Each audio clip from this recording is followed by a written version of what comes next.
So talking about disruptive things and tragic things, I will start with a tragic story.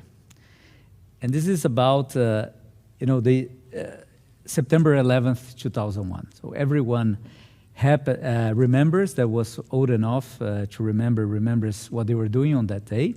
What most people do not know is that after the attacks of the Twin Towers, there was a trial that lasted for many, many years, trying to decide if what happened on that day was one event or two events. It sounds like a, even distasteful story, hair splitting, trying, with all the tragedy and the human loss, trying to decide if this was one event or two events.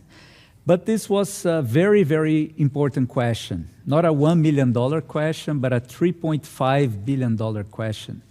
Because the towers were insured for $3.5 billion for each destructive event.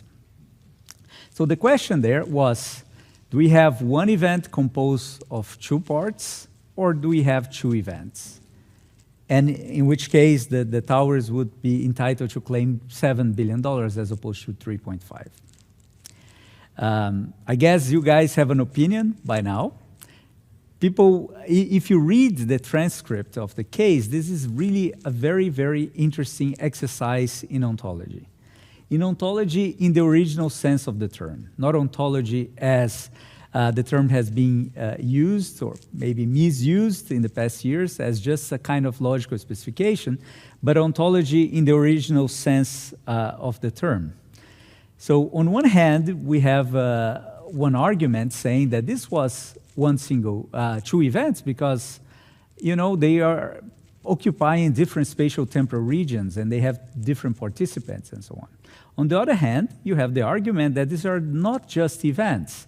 These are intentional events. These are actions. And actions are unified, so their unity criteria is one of intentionality. So one single plan, one single event. So these are two different criteria for individuation, for identity, and for unity, which are really ontological criteria. In the end, this argument was strong enough, so the lawyers of the insurance company managed to convince the jury that this was one single event. However, there was an appeal, and one became two. So the lawyers of the World Trade Center managed to convince the jury in the appeal that this was actually two events. And the important